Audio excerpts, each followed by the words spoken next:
primer susto que nos llevamos con Jazz Café San Pedro fue que nosotros tuvimos el lugar listo, pagando alquiler, todo decorado y todo, y no nos daban el permiso. O sea, el día que abrimos, que fue justo el día de la inauguración, todo falló. Alguna vez hubo una plaga de ratas en San Pedro y entonces hubo que tomar medidas porque se metían por todos lados. ¿Y actualmente cómo está el mercado ahorita como del jazz aquí en Costa Rica? Yo lo siento que está muy limitado. ¿Cuál ha sido la decisión más difícil hasta hoy en día que han tenido que tomar en Jazz Café para mantener Jazz Café en pie?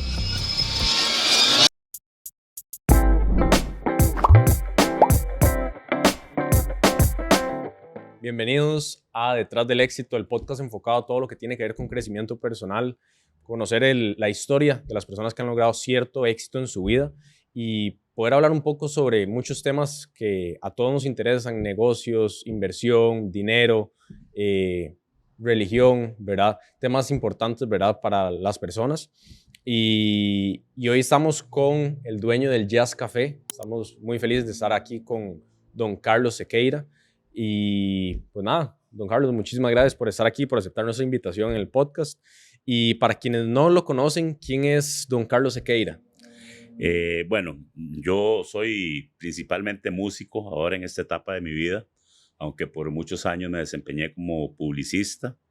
Yo estuve en la Universidad de Costa Rica, estudié Ingeniería Industrial, que no terminé, estudié Arquitectura, que no terminé, estudié Administración de Empresas, que no terminé. Mientras tanto, conseguí un trabajo como supervisor de mercado en Sigram de Costa Rica, una empresa que creo que ya no existe.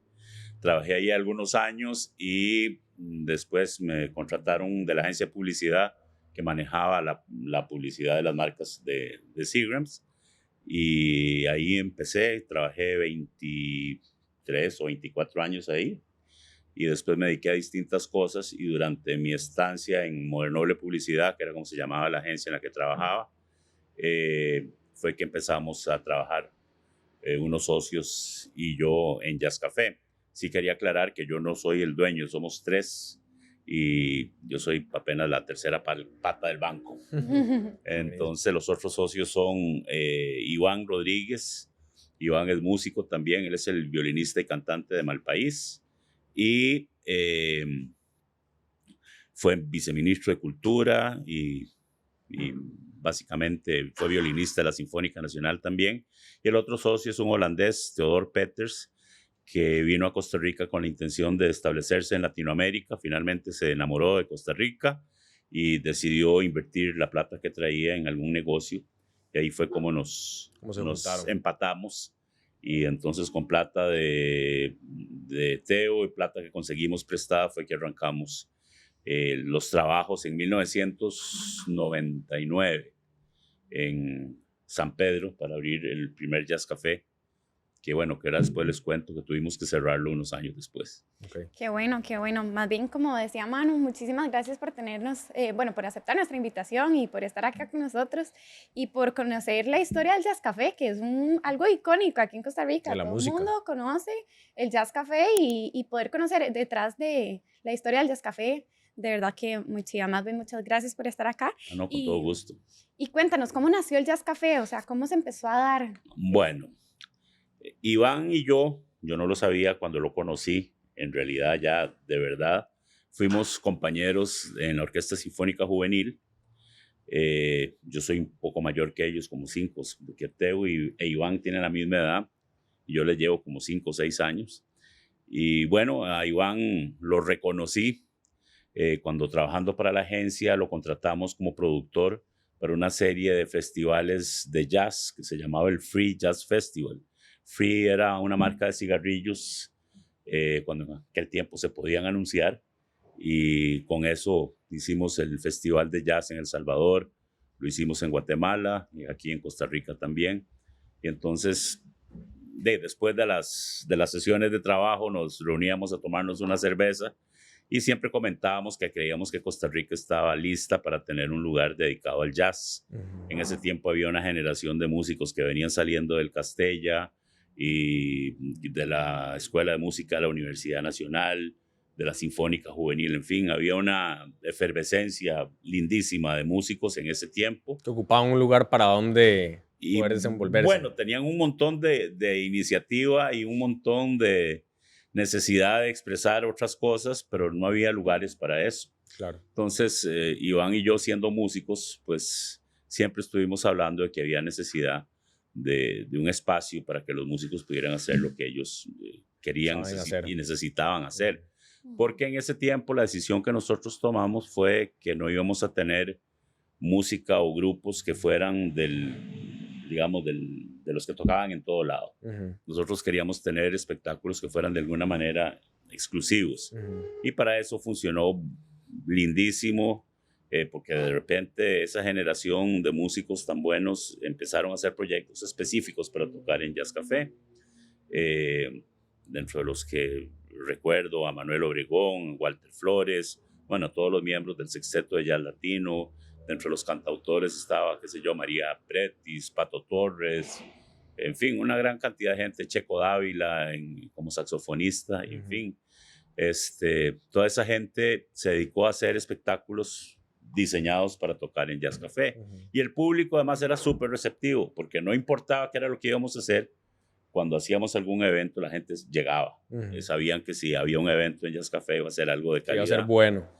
Sí, eso nos llevó también a, bueno, como anécdota, yo toco en un grupo de rock que se llama Las Tortugas, y parte del pacto al inicio de Jazz Café fue que Las Tortugas no calificaban dentro de lo que Jazz Café quería en su rol artístico. Entonces nosotros estábamos condenados a no tocar aquí. Eso duró tamaño rato. Y bueno, en todo ese tiempo tuvimos excelentes shows, irrepetibles, por supuesto. Malpaís arrancó justo en Jazz Café también. Las primeras pruebas que hicieron fue allá en San Pedro. Y por otro lado también empezamos a experimentar gracias a un productor italiano que había en ese tiempo, lamentablemente ya murió, pero se llamaba Arturo Rotino. Y con Arturo empezamos a traer una serie de shows internacionales, pero con músicos de nivel estratosférico, que nadie en ningún momento se imaginó que los íbamos a tener tocando en Costa Rica, y mucho menos ahí a 3, 4 metros, ¿verdad? Claro.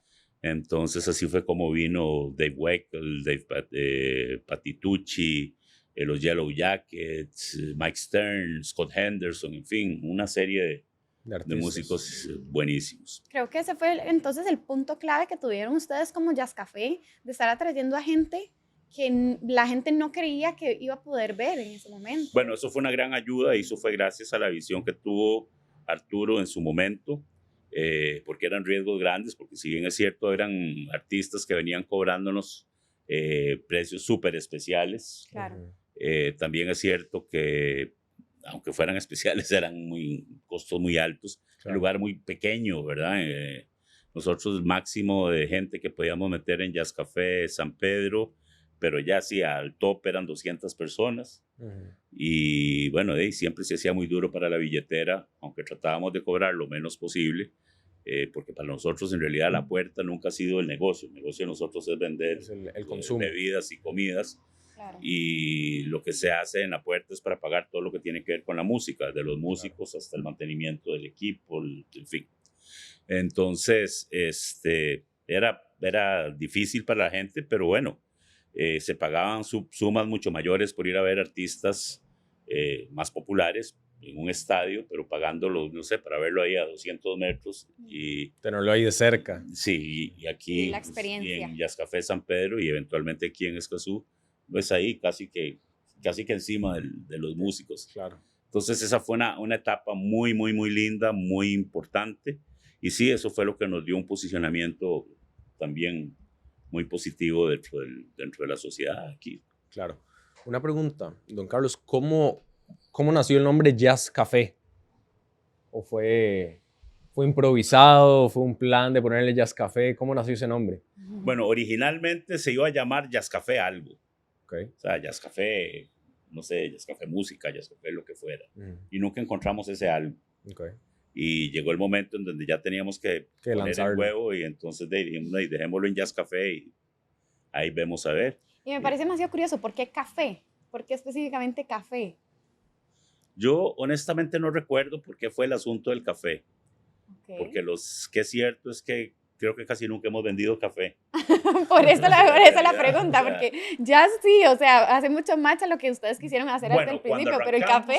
cuando arrancamos sí teníamos café, Ujú, teníamos unas máquinas de café grandísimas y además teníamos una urna con reposterías y cosas de esas, ujú, ujú. que rapidito tuvimos que deshacernos de eso porque de la verdad que la gente no pedía ni arrollados, ni queque seco, Nada, ni nada, nada nada. de eso, sino que la cuestión era tener bocas y cerveza y tragos, y Claro, entonces poquito a poco el café se fue quedando de de lado lado.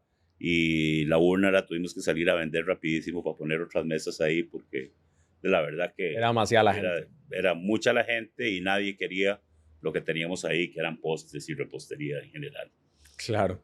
Qué bueno. Don Carlos, ahora una pregunta bastante importante. Cuando empezaron el Jazz Café, ¿cuál fue el mayor miedo que hubo y cuál fue el mayor reto hoy después de tantos años? Bueno, el primer susto que nos llevamos con Jazz Café San Pedro fue que nosotros tuvimos el lugar listo, pagando alquiler, todo decorado y todo, y no nos daban el permiso. Algún problema había con la municipalidad de San Pedro, que no sé, tenían algo con los desagües, y había habido un acuerdo del Consejo Municipal de no autorizar más construcciones ni nada. Nosotros nos habían dado el permiso para remodelar, pero no teníamos el permiso de funcionamiento y estuvimos sí, como 2 o 3 meses. Ujú, Tanto así que estábamos muy preocupados porque para la inauguración de Jazz Café San Pedro, nosotros habíamos contratado un grupo cubano de jazz latino buenísimo, que era el grupo Iraquere, que ujú. venía con el pianista Chucho Valdés y bueno, era un show realmente espectacular y ya teníamos fecha, ya habíamos pagado los adelantos, teníamos todo listo, Oh, pero no ya. teníamos el permiso.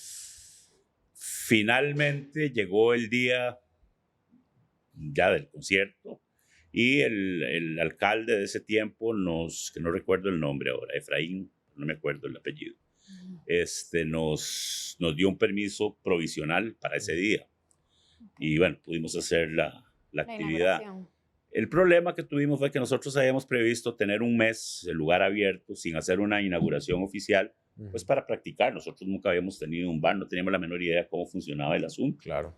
Nos habíamos echado al agua, pero de este atraso y este atraso y este atraso, y nosotros no podíamos funcionar. O sea, el día que abrimos, que fue justo el día de la inauguración, todo falló.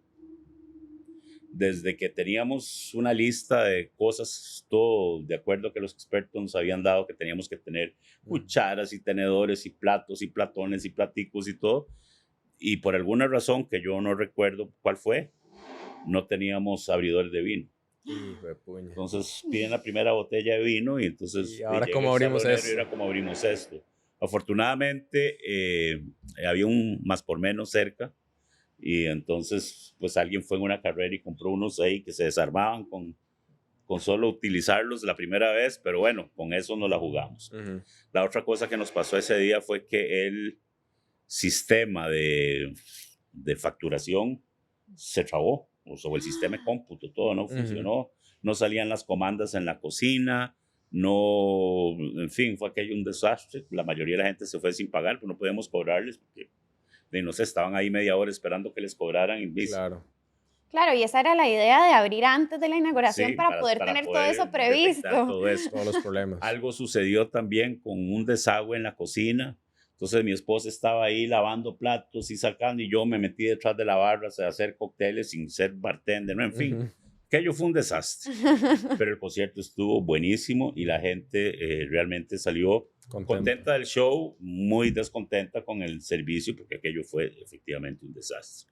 Claro. Pero poquito a poco fuimos afinando detalles, fuimos aprendiendo de la experiencia hasta que ya se logró de que el lugar funcionara prácticamente que al abrir ya todo el mundo sabía que tenía que ser. Ujú. Fallas pocas, a veces que se iba el agua, alguna vez hubo una plaga de ratas en San Pedro y entonces hubo que tomar medidas porque se metían por todo lado. Sí, En fin, hubo de problemas, por supuesto, siempre habían y siempre se encontró la forma de poder solucionar. solucionarlos.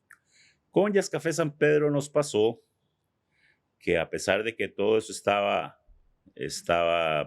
funcionando muy bien, poco a poco el mercado de la zona empezó a cambiar, básicamente con la proliferación de lugares en la California. Se empezó a dar una dinámica distinta. Claro. No sé si fue el Ministerio de Transportes o la municipalidad, empezaron a limitar mucho las posibilidades de parqueo. Entonces ya era muy complicado ir a Jazz Café. Por otro lado, los músicos que arrancaron tocando en Jazz Café con toda la gana y con todo el interés de hacer shows específicos para eso, siendo más importante el show que la cuestión económica, de repente ya se hicieron grandes, ya tenían familia y ya necesitaban generar ingresos. Claro. Y el jazz nunca ha sido como la forma básica para vivir, digamos, por lo menos en estos mercados, en donde el mercado es muy limitado.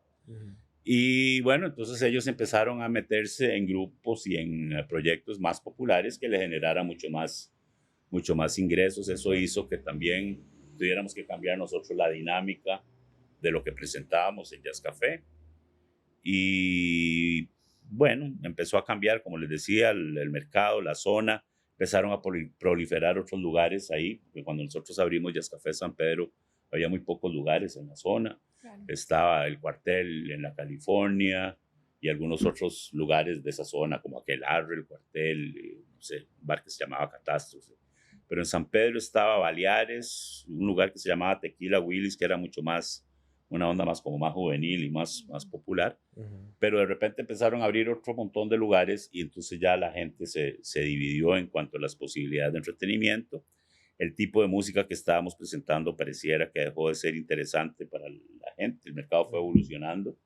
¿Y actualmente cómo está el mercado ahorita como del jazz aquí en Costa Rica? Yo lo siento que está muy limitado. Hay pocos lugares. Aquí prácticamente no presentamos jazz más que unas pocas veces al mes. Sí sé que hay lugares, hay un lugar ahí por el Surquí que sé que está presentando, hay otro lugar en Heredia también, en Barrio Escalante me parece que hay una zona, en el centro de San José también, pero son lugares pequeños con ofertas también más como de tríos y claro. No podríamos decir que es como un mercado grande, emergente de jazz. Claro. Son lugares para que los jazzeros toquen, pero... Claro. Pero en fin, yo siento que eso se ha ido apagando un poco. Se ha ido apagando mucho. O sea, en lo que el reggaetón crece, decrecen las otras opciones. Y el jazz, pues tampoco nunca ha sido una cosa así súper masiva, ¿verdad? Entonces, sí, en ese aspecto yo siento que hemos retrocedido de alguna manera culturalmente porque... Claro. Se han tenido que ir adaptando a lo que el mercado bueno, también de hecho, quiere. O sea, lo que es Jazz Café hoy en términos de la oferta artística a lo que arrancamos, nada que ver. Sí, ha ido evolucionando, se ha ido adaptando.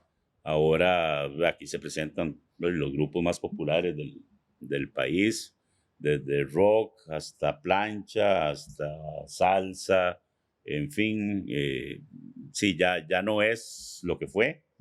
Las posibilidades de traer músicos internacionales también cada vez son más pequeñas. Primero porque dependemos para poder conseguir buenos precios, dependiendo del momento en que ellos estén tocando y qué campo les queda libre en sus giras para poder ofrecerles algo para venir aquí. Y, en fin, pues sí, está complicado en ese sentido. Claro. Y don Carlos, después de tantos años que tienen ustedes con el Jazz Café y todo, ¿cuál es el mayor reto que ustedes tienen hoy en día? El mayor reto hoy en día es tratar de mantener la calidad, la experiencia completa. Por esa razón, digamos, parte fundamental de lo que nosotros hicimos desde el principio es tener nuestro propio sonido. Normalmente hay bandas o hay grupos o, bueno, artistas que llegan y para ahorrarse un poco de plata alquilan equipos que no necesariamente cumplen con muchas veces con el mínimo requerido para que suenen más o menos bien. Entonces, una de las cosas es mantener un equipo y un personal técnico. Tenemos un sonidista espectacular. Entonces, prácticamente que, salvo algún accidente, siempre el sonido aquí es es buenísimo.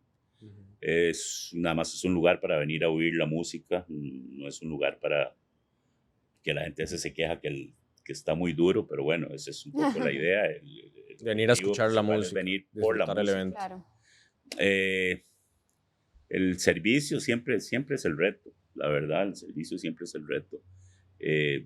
Hay a veces muchos cambios en la parte de permisología, de repente vienen los bomberos y nos piden hacer cambios, o la municipalidad pide ciertas cosas, en fin, y estarse manteniendo al día en eso es complicado, a veces caro, pero bueno, es parte del negocio. de la dinámica del negocio. Claro.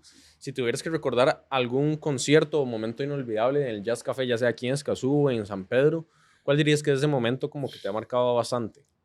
El momento que me ha marcado más por la circunstancia fue la presentación de una cantante que se llama Kevin Leto. Ella venía de Los Ángeles, venía con un grupo buenísimo, con Rod Ferrante en el teclado, y no recuerdo quiénes eran los otros músicos. Y resulta que ver un concierto caro, el lugar lleno, en San Pedro fue esto, y se fue la luz. ¡Oh, no! Y yo no sé quién tuvo la idea de mandar a comprar, no sé, 50 candelas. Se pusieron todas las candelas en las mesas, o sea, está todo iluminado con las candelas. Y Kevin arrancó a cantar a capela, y uno de sus músicos... Sin micrófono ni nada. Sin micrófono ni nada. Y uno de sus músicos agarró una guitarra y se fueron por lo menos una hora a pura voz y guitarra. No acabar el evento. Fue un show espectacular, así prácticamente que improvisado. Finalmente vino la luz y se pudo terminar lo que estaba planeado, pero sí fue una cosa muy, muy impresionante. Ahora, músicos que han venido, que me han marcado, John Patitucci fue una cosa espectacular. La primera vez que estuvo Victor Wooten aquí también me pareció buenísimo. Mike Stern, que es uno de los músicos que a mí me encanta como toca. En fin, sí ha habido muchas presentaciones realmente memorables. Buenísimo. Ahora que estabas hablando de los clientes, tal vez como de mantener esa parte de los clientes satisfechos, ¿cómo suelen manejar alguna crítica o tal vez clientes difíciles que lleguen a hacerles críticas o que el sonido está muy duro? ¿Cómo manejan estas situaciones? Depende del caso y también depende de quién esté atendiendo al cliente. Yo soy de la idea de tratar de complacerlo en las cosas que es posible. Si se quejan porque, no sé, las papas están frías, pues yo no soy de ponerme a pelear si están tibias o si están de ahí. Si le parece que están frías, se cambian y ya. Hay otras cosas que sí es más complicado. De repente dicen que está muy caliente el lugar y nosotros tenemos un sistema de ventilación bien bueno, pero si el lugar está lleno y si estamos probablemente en marzo, a lo mejor ese día no dio la talla, no hay mucho que hacer, ¿verdad? Claro. En fin, depende del caso. Yo en eso tiendo a ser bastante, aunque estoy muy poco aquí, la verdad, pero tiendo a ser bastante comprensivo con el cliente. Hay gente que también tratamos de evitar que suceda, pero depende del día, puede no estar muy complaciente, digamos. Pero no, en general tratamos de que el cliente salga muy contento con la experiencia y que vea que si tuvo algún problema, pues realmente hicimos el esfuerzo por tratar de resolverlo. Y don Carlos, ¿cuál ha sido la decisión más difícil hasta hoy en día que han tenido que tomar en Jazz Café para mantener Jazz Café en pie? Cerrar San Pedro. Okay. Eso fue una decisión que postergamos. O sea, en realidad el Jazz Café San Pedro lo dimos a haber cerrado como un par de años antes de lo que lo hicimos. Pero tratamos de levantarlo. Bueno, pasaron varias cosas. En realidad, el asunto que les contaba de los parqueos con el Ministerio de Transportes y la municipalidad, el cambio digamos, de la escena de la música que estábamos presentando ahí, el cambio de mercado en la zona, entre la calle La Amargura y la California, y todo cambió la dinámica de la gente que por ahí pasaba. En fin, todo eso, nosotros mismos siento yo que pudimos haberlo descuidado un poco, más por concentrarnos en Escazú, que está creciendo mucho y necesitaba mucha atención. Probablemente nosotros mismos tuvimos culpa de descuidar un poco la San Pedro, Pero sí, cerrar San Pedro fue la decisión más dura que hemos tenido que tomar. Si te ha gustado este podcast hasta ahora, déjanos en los comentarios cuál ha sido tu momento favorito y qué has aprendido sobre la persona que entrevistamos el día de hoy. Sí, porque fue tal vez con el local que empezaron, ¿verdad? Como eso mismo iba a decir yo. Era más una cuestión sentimental. Sentimental, claro. Sí, claro, todo el mundo decía, no, el negocio, ustedes tienen que verlo como hombres de negocio, pero bueno, no se puede. Nosotros en realidad no somos como muy hombres de negocio, o sea, en realidad somos más del lado artístico que del lado de la plata y de eso, que no es que no nos interese, pero no digamos que no es nuestro fin principal. Y entonces sí, nos costó muchísimo tomar esa decisión y hasta que finalmente, bueno, de ahí se dio y ni modo, y a ponerle aquí en Escazú. Claro, qué importante eso también que dices de que dijiste como, tal vez no somos hombres de negocios, pero fue más a lo que nos gustaba. Qué importante es conectar lo que de verdad te gusta con hacerlo también un negocio y que pueda hacer como compartir con los demás lo que a vos te gusta. Y eso fue básicamente lo que ustedes hicieron. Fue como proyectar lo que a ustedes les gustaba y dárselos a la gente y a ver cómo reaccionaba la gente con eso. Y así pudieron hacer un negocio así de grande por el amor y el cariño que ustedes le tienen a la música. Sí, yo creo que eso pues una parte fundamental. Otra parte también es que entre los tres socios nos complementamos, porque Teo, él no es artista, pero sí es hombre de negocios. Entonces él está siempre pendiente de que el negocio esté funcionando. Y la parte artística entre Iván y yo, al principio la manejábamos, ya ahora la cosa camina más como en otro tipo de situación, porque ya no tenemos que estar buscando espectáculos nuevos ni eso, o sea, la agenda aquí está llena prácticamente todo el año. De eso se encarga el mismo Teo, porque eso requiere de una organización estructurada total, para que no haya metidas de pata, y eso lo ha hecho muy bien. Y ya no andamos, ya no necesitamos andar, digamos, curando, por llamarlo de alguna forma, los espectáculos que se vayan a presentar aquí. Pues se están presentando shows conocidos, ya la gente que toca aquí, ya todo el mundo sabe qué es lo que hace. Claro. Y entonces eso hace que cuando a mí me dicen quién es la gente que va a Jazz Café, yo depende de quién toque, porque no tenemos como gente que viene a Jazz Café a ver lo que hay, no. O sea, la gente que viene aquí viene a ver al cantante o al grupo, lo que sea que Jazz Café se encarga de recibir y que se lleven una buena experiencia también del show. Sí, claro. Sí. Aquí se da, bueno, se pone el sistema de sonido, que es realmente bueno, y se pone el sonidista, que también es buenísimo, y la gente viene y tocar aquí, porque ya después de unos años sí me dejaron tocar en Jazz Café, al grupo con el que yo toco. Es muy cómodo tocar aquí, en realidad es comodísimo. Buenísimo, buenísimo. ¿Qué consejo le darías a un emprendedor que quiere iniciar un proyecto, verdad? Como ustedes lo hicieron hace casi 25 años. ¿Qué consejo le darías para que tome la decisión, verdad? Tal vez de emprender, de iniciar ese proyecto que tanto le gusta, que tiene una visión, ¿verdad? Pero tal vez le hace falta algo. ¿Qué le dirías? Bueno, es muy difícil, pero cuando nosotros íbamos a arrancar Jazz Café, le preguntamos a un montón de gente de negocios, amigos nuestros, y todos nos salían con cosas, y no es que no sea importante, por supuesto que sí, que había que hacer un estudio de factibilidad y un estudio de mercado, y que esto y que el otro. Y nosotros decíamos, pues no, si lo que tenemos es ya el local, ya lo vimos, ya nos gustó, más o menos tenemos un presupuesto de cuánto cuesta remodelar y ponerlo a funcionar.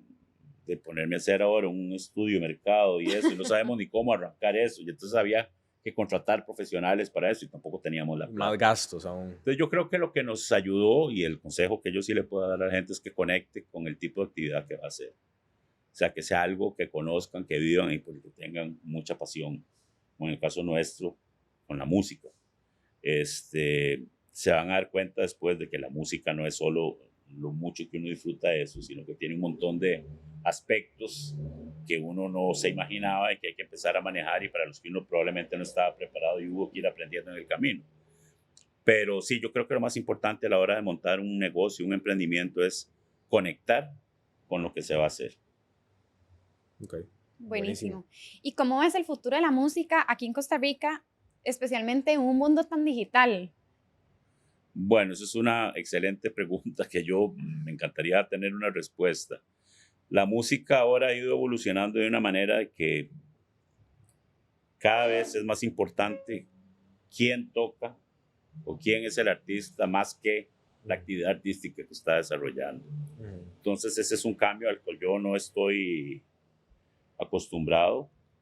Entonces ahora con todas estas herramientas, ahora uno ve un solista cantando y suena como si fuera la Filarmónica de Londres, con unos coros espectaculares, con unos solos de guitarra y de piano y la cosa, y es el tipo solo con su computadorcita, y la gente lo disfruta. A mí, yo llego a ver eso y me parece que sí, son gente con mucho talento, pero a mí me hace falta la conexión con la energía que los músicos proyectan cuando están tocando.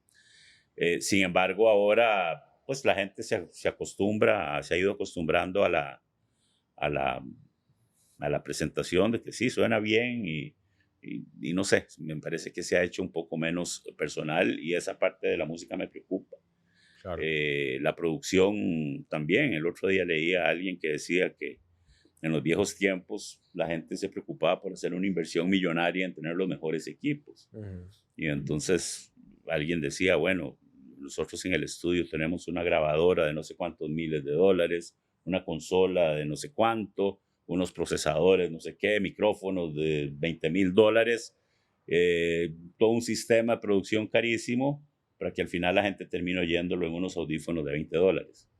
Entonces, todo eso se ha ido quedando y ahora también la gente prácticamente en un teléfono ya hay un estudio de grabación. Total. Y eso sucede porque precisamente por lo que les decía al principio, porque la gente ahora está haciendo culto a la persona que hace la música y no les importa tanto qué es lo que hace.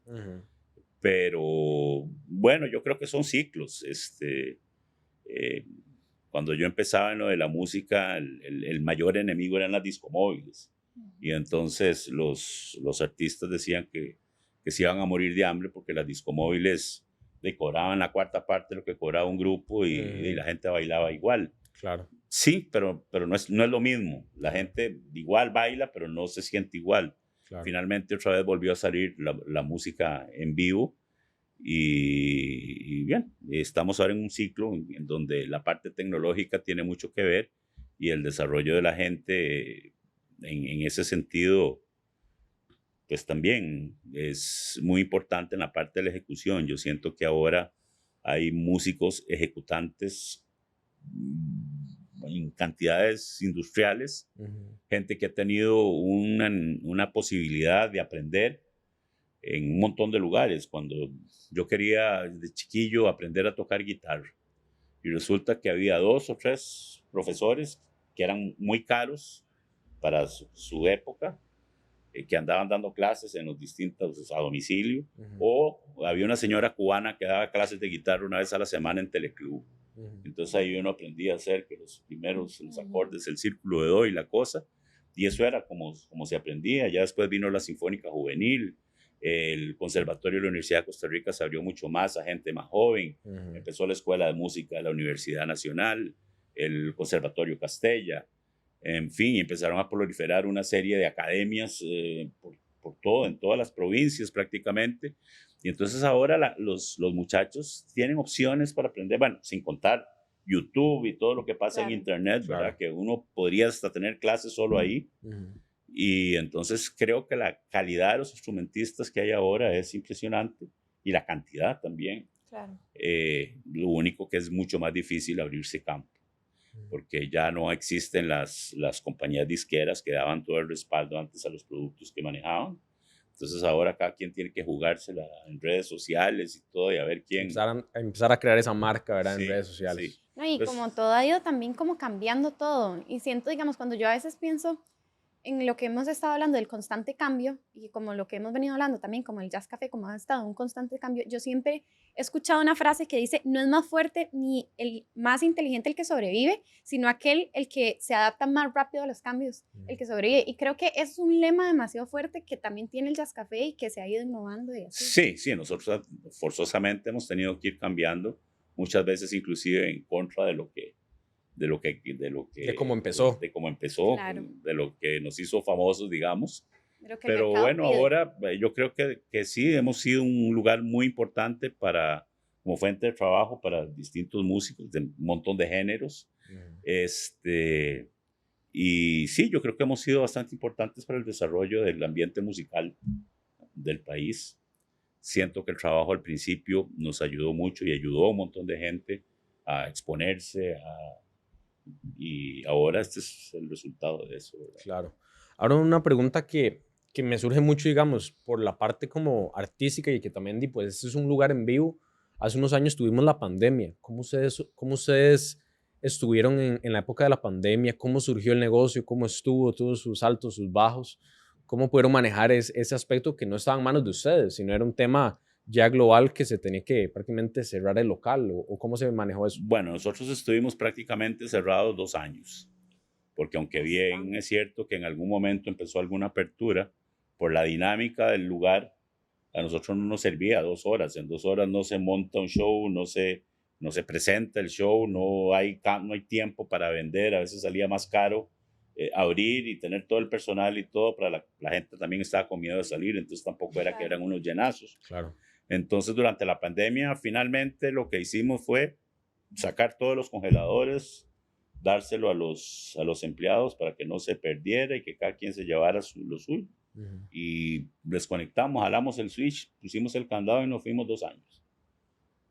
Prácticamente así fue. Okay. Sí, se aprovechó para hacer algunos trabajos de mantenimiento y toda la cosa, pero Claro. el lugar estuvo totalmente cerrado. En esos 2 Y aún años. así pagando alquiler. Bueno, tuvimos la suerte que nosotros este lugar lo habíamos, gracias a San Pedro, Adquirido. adquirimos este lugar y lo construimos nosotros. Y gracias a eso no teníamos, digamos, que esa Ese costo carga, fijo.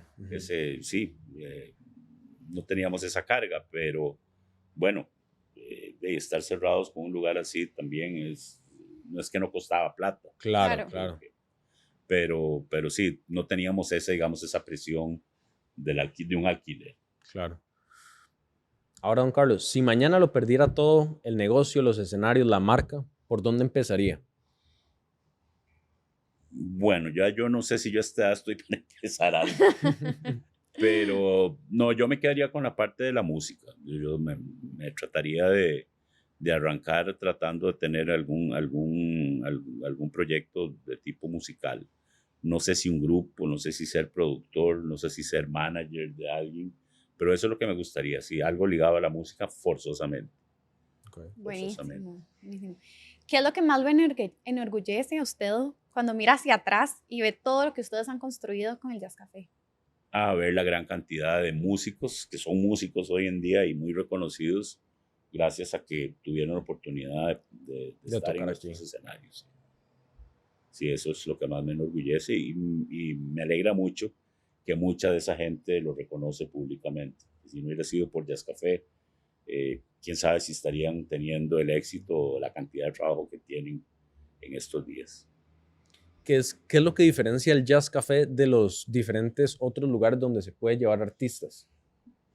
Bueno, yo diría que principalmente que la música es lo más importante.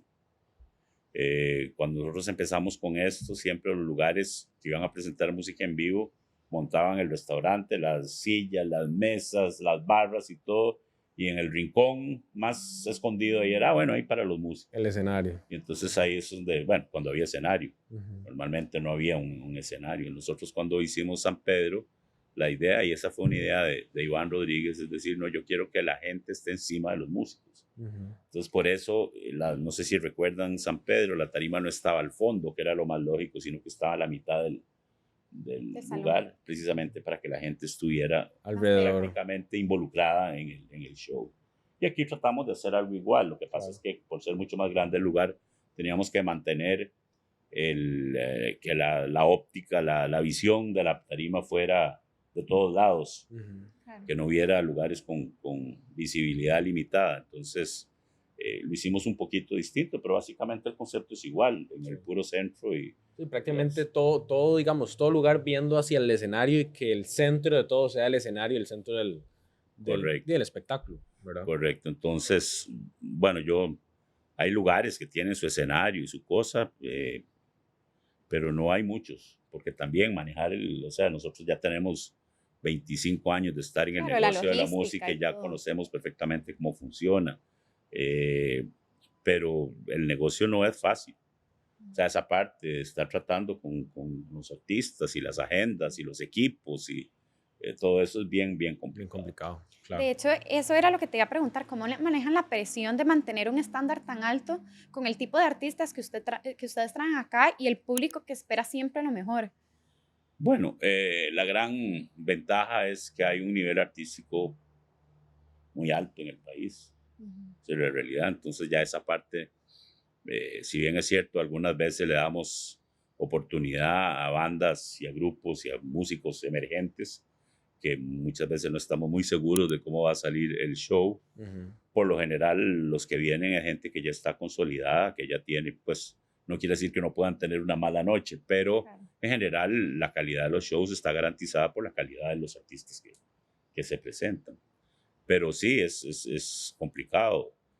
A veces una cancelación de última hora de un artista que se enfermó, que tuvo un accidente o que pasó Claro. cualquier cosa, en fin, salir en carrera a sustituir porque aquí lo más importante es que todos los días que estamos abiertos hay música en vivo Claro. o algo en vivo. A veces no hay música, a veces hay stand-up comedy, otras veces ha habido shows como de otras artes, como baile, en fin, pero básicamente es música y sí, los shows prácticamente están garantizados en su calidad porque la calidad de los músicos que se presentan por lo general es muy alta.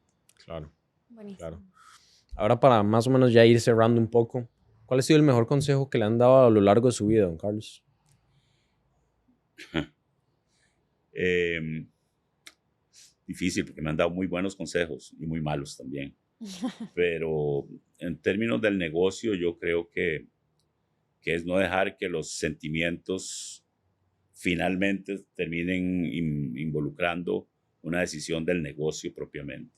Hay momentos en que a uno, como les decía, como cerrar San Pedro, por razón sentimental no lo hicimos y eso puso en peligro también que esto siguiera. Claro. Entonces hay un momento en que sí, aunque uno debiera estar siempre conectado con la esencia del negocio que está poniendo, al final, si no hay cómo sostenerlo, no hay cómo sostenerlo y hay que finalmente resignarse y tomar las decisiones que haya que tomar. Claro. Claro. Dejar un poco al lado esa parte emocional y ser racionales a la hora de tomar una decisión que sea en pro del negocio y en pro también de los socios, ¿verdad? Y también en pro de los artistas, ¿verdad? Que quieran seguir tocando aquí. Sí, claro. Buenísimo. Algo también enfocado como a los consejos. Si hoy pudiera darle un consejo a su versión de hace 20 años, cuando estaban 20, 25 años, Empezando. cuando estaban empezando el Jazz Café, ¿qué consejo le daría? ¿Qué le diría a tal vez al socio suyo de hace 20, 25 años que deberían de mejorar o esto es lo que tienen que hacer? Bueno, yo me hubiera dado el consejo de estudiar algo que tuviera que ver con esto, porque todas las decisiones que hemos ido tomando han sido prueba y error y todas bastante empíricas. Sobre la marcha. Sobre la marcha. Si hubiéramos tenido un poquito de conocimiento teórico, probablemente hubiera sido más fácil poder hacer lo que había que hacer en el momento. O sea, muchas veces hay que aprender a lo duro, con problemas, con tortas, y tal vez mucho de eso se puede haber evitado teniendo un poquito más de conocimiento teórico de lo que había que hacer. Buenísimo. Y si tuvieras que darle un consejo a la generación de hoy en día para ser exitoso, seguir sus sueños, ¿cuál sería? Que disfruten el mundo, que no se queden pegados en las pantallas. Yo siento que la gente se ha ido haciendo muy individualista porque con un teléfono, con una tablet, con una computadora, prácticamente tienen acceso a todo el mundo, pero no es lo mismo verlo a través de una pantalla que salir a la calle y disfrutarlo. Entonces yo diría que se abran a lo que está pasando afuera, más que solo lo que le enseñan por los medios digitales. Claro. Hay muchas personas que tienen sueños, don Carlos, pero tal vez no saben cómo llevarlos a cabo, cuál es el paso a paso de lo que tienen que hacer, ¿verdad? ¿Qué es eso tal vez o ese paso a paso que tiene que hacer esa persona, ¿verdad? Que tiene un sueño, tiene una visión, quiere empezar un negocio, ¿verdad? Como ustedes lo empezaron hace 25 años. ¿Qué es lo que debería hacer esa persona para iniciar? Bueno, lo primero que creo yo que tiene que tener es saber qué es lo que quiere hacer, en el sentido de que, bueno, nosotros cuando hablamos de hacer Jazz Café, sabíamos que queríamos hacer Jazz Café, no teníamos idea cómo, Pero eso es lo que queríamos, un lugar para que la gente pudiera ir a disfrutar del jazz y un lugar para que los músicos jazzeros tuvieran la oportunidad de trabajar. Claro. Entonces yo diría que lo primero es tener bien definido qué es lo que se quiere hacer, qué es lo que lo conecta a uno con el negocio que va a hacer. Y de ahí, pues, básicamente empezar a hacer el planeamiento. En este país, lamentablemente, la parte de permisología es agobiante. Claro. Entonces, asesorarse muy bien, porque conozco miles de personas, bueno, miles no, pero muchas personas que tienen un negocio, empiezan a hacerlo y a última hora existe la firmita que no apareció, el sellito que no le pusieron en la MUNI o en el ministerio tal, o los bomberos, o esto. Y ahí se vino abajo. Y ahí se viene abajo una inversión, se vienen abajo las ilusiones de un montón de gente. Claro. Entonces, que se asesoren muy bien en esa área y a partir de ahí es ponerle. Claro. Ir, estar involucrado en el negocio para ver qué está funcionando, qué no. Siempre hay cosas que corregir, siempre hay cosas que resolver. Claro. No hay nada que camine totalmente fácil, pero eso, que se involucren y que nunca dejen, aunque haya gente muy calificada administrando y todo, nunca dejen de ponerle el ojo al negocio. Finalmente, para ya terminar, ¿cómo les gustaría ser ustedes recordados como empresarios, ¿verdad? Y también como dueños del Jazz Café de aquí a 20, 25 años, ¿verdad? ¿Ven visión de que el negocio siga a flote, tal vez con los hijos, ¿verdad? ¿Cómo les gustaría ser recordados como Jazz Café y como dueños de esta marca? Bueno, básicamente, no sé mis otros socios como quisieran. Yo sí quisiera ser recordado como alguien que le dio un impulso a la música de este país. Con eso ya yo me siento más que realizado. ¿Qué va a pasar con Jazz Café en el futuro? No sé. De nuestros hijos, yo creo que ninguno ha manifestado mucho interés en involucrarse, pero bueno, eso puede cambiar en cualquier momento. Claro. Y entonces no lo tenemos claro qué es lo que va a pasar. Yo estoy prácticamente retirado, yo vengo aquí poco, pero mi socio Teo está aquí, no digo que 24/7, pero sí bastante del tiempo está aquí. Y entonces digamos que los ojos de los socios están siempre aquí en el negocio. Café. Y hay que ver, yo en realidad no me complico ahora la existencia pensando mucho a futuro. Por lo pronto me dedico a disfrutar el presente y ahí vamos día a día. Perfecto, buenísimo. Más bien, muchísimas gracias, don Carlos, por estar aquí con nosotros, por el espacio que nos brindó y también por contar un poco de la historia de ustedes, de sus socios y también del Jazz Café, ¿verdad? Y a los que nos están viendo, muchísimas gracias por ver el episodio de don Carlos y del Jazz Café, de poder conocer un poco la historia detrás del éxito de ese lugar, que es uno de los lugares pues, más llamativos en temas de música en Costa Rica. Y que al final usted pueda utilizar esta historia de don Carlos, del Jazz Café, para poder empezar su negocio. Eso que usted que tanto quiere, ¿verdad? De iniciar, que eso sea un impulso para usted, para que vaya a perseguir sus sueños. Así que nada, muchísimas gracias, don Carlos, y nos estamos viendo en un siguiente episodio. Con todo gusto. Gracias. Gracias.